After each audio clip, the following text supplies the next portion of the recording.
Katika dunia ya leo, tamaduni ni bidhaa na utamaduni ni uchumi.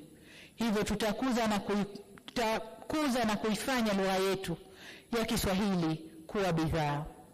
Tutaendelea na maandalizi ya ujenzi wa studio. Vile tutaendelea na maandalizi ya ujenzi wa studio ya kisasa ya filamu ili kupandisha thamani ya kazi za wachezaji filamu wetu hapa nchini. Tutajenga ukumbi wa kisasa wa maonyesho ili kuwawezesha wasanii wetu kufanya matamasha ya kimataifa na kuvutia wasanii wa nje wakubwa kuja kufanya matamasha hapa nchini.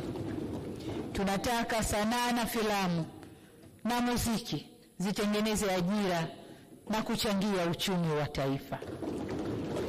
Mheshimiwa Spika, michezo ni uchumi. Hatuwezi kupata matokeo makubwa bila kuwekeza.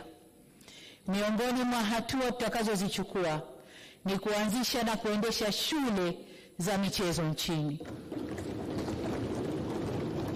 Tutaanzisha shule hizo kwa lengo la kuandaa wanamichezo wa leo na kesho.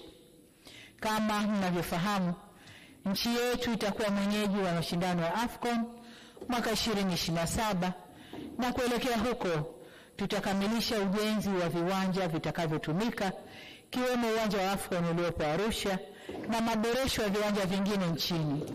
Vile tutaendelea kuvutia michezo mbalimbali kufanyika hapa nchini ili kuongeza fursa zitokanazo na kuwa mwenyeji wa michezo hiyo.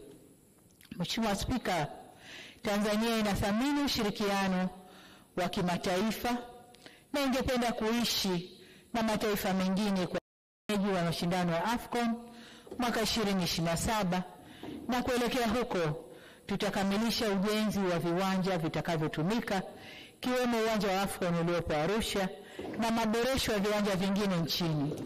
Vile tutaendelea kuvutia michezo mbalimbali kufanyika hapa nchini ili kuongeza fursa zitokanazo na kuwa mwenyeji wa michezo hiyo.